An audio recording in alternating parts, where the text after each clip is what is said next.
time to act, and this time to act is because it's what the core values of this nation call us to do. And I believe the vast majority of Americans, Democrats, Republicans, and Independents, share these values and want us to act as well.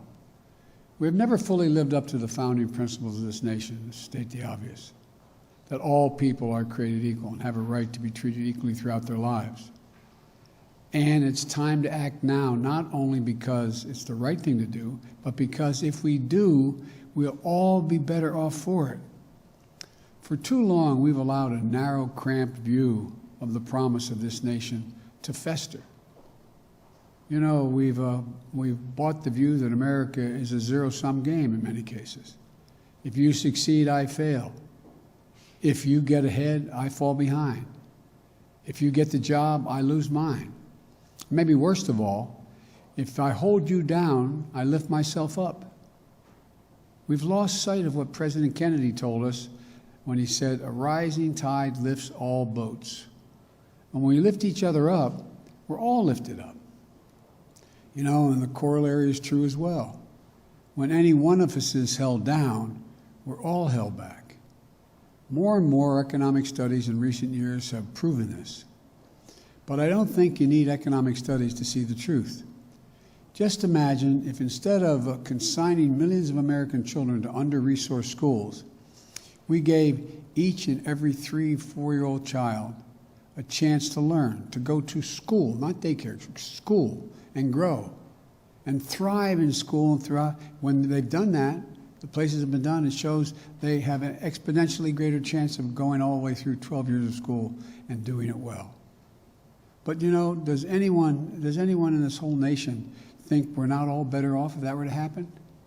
Just imagine if instead of denying millions of Americans the ability to own a home and build generational wealth, we made it possible for them to buy a home, their first home, and began to build equity to provide for their families and send their children off to school.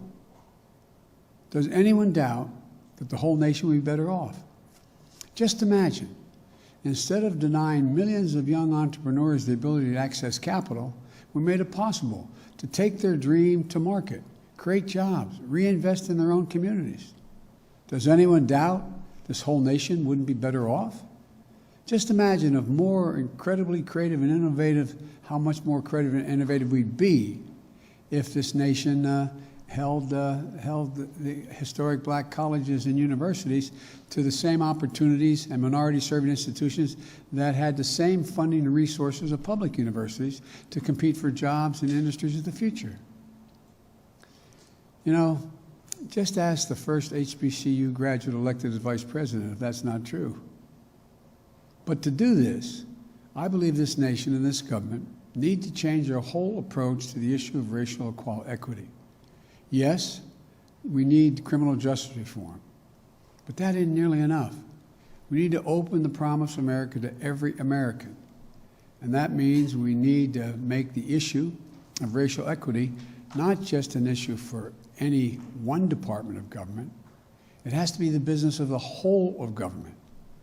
That's why I issued, on one of the first days, my whole of government executive order that will, for the first time, advance equity for all throughout our federal policies and institutions.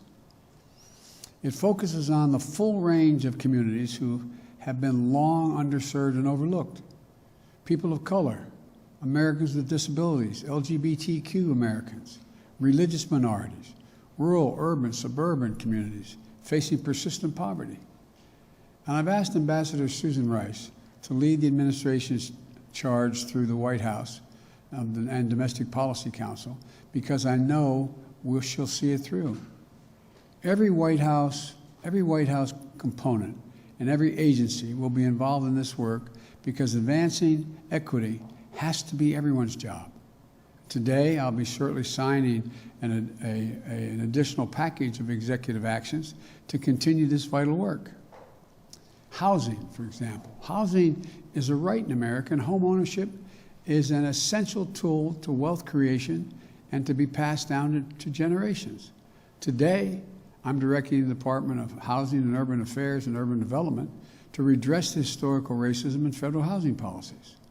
Today, I'm directing the federal agency to reinvigorate the consultation process with Indian tribes. Respect for tribal sovereignty will be a cornerstone of our engaging with Native American communities. This builds on the work we did last week to expand tribes' access to the Strategic National Stockpile for the first time, to ensure they receive help from the Federal Emergency Management Agency, FEMA, to fight this pandemic.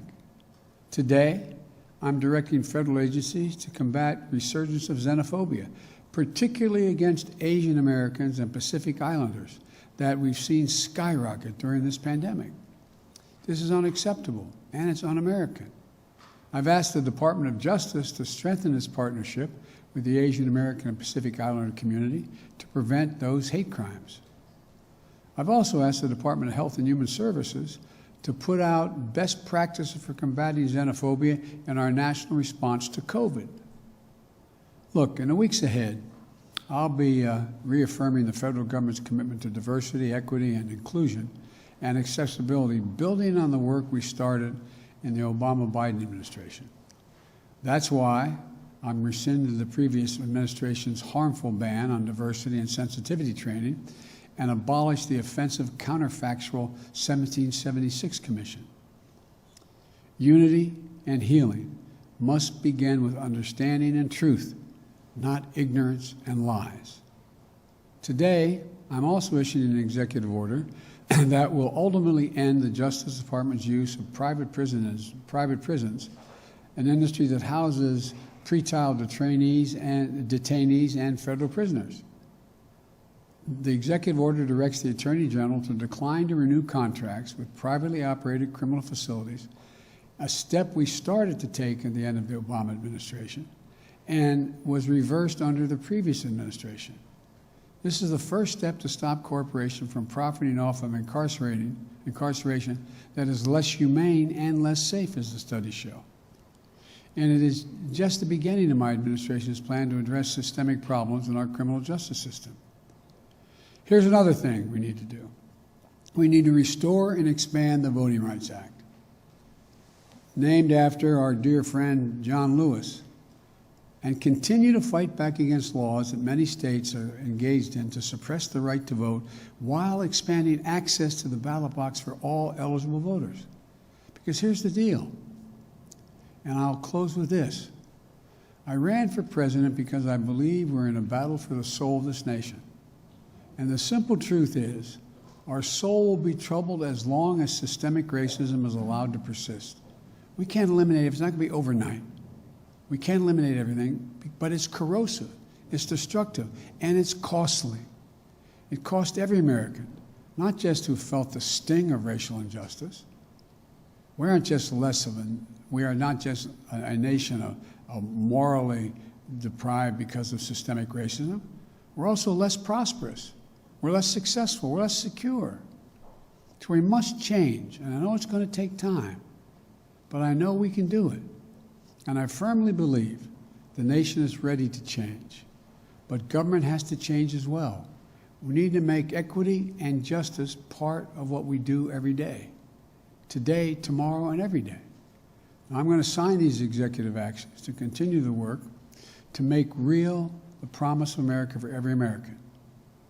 Again, I'm not promising we can end it tomorrow, but I promise you we're going to continue to make progress to eliminate systemic racism, and every branch of the White House and the federal government is going to be part of that effort.